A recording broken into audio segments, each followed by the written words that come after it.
Jesse and Taylor, you are going to help a carpenter today. They're doing some drywall, they're working at height, so we just need to spot.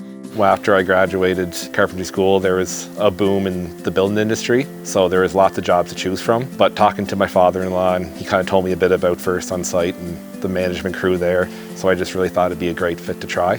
My friend originally works for First Onsite. He was a project manager. He really took it to heart how well First Onsite really, treated their employees. So it was something he wanted to recommend to me, and it worked out perfectly.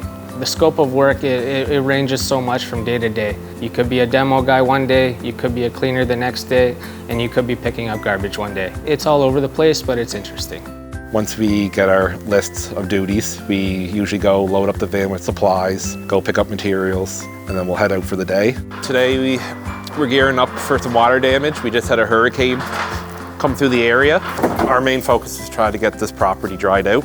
As small as a bungalow to a commercial-sized warehouse. It's no job's too small, no job's too big. First Onsite has the capacity to handle any job that comes to us.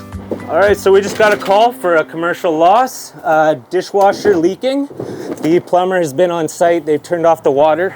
There is some standing water, so we'll be going in there to clean it all up, set up some drying equipment. We're gonna put up a containment to basically shut off the room from the insureds, and we're just gonna hope to avoid any further loss that they could incur.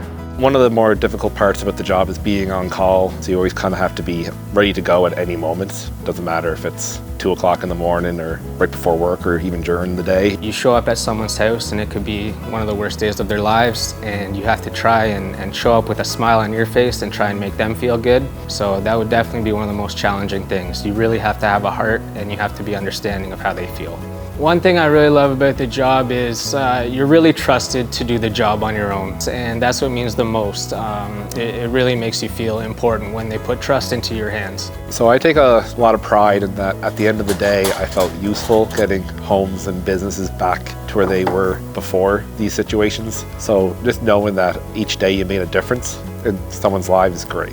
What I like about the culture here is the camaraderie, the teamwork. It's second to none. Everyone supports each other. You could be a technician, you could be an executive. Everyone really does have each other's back.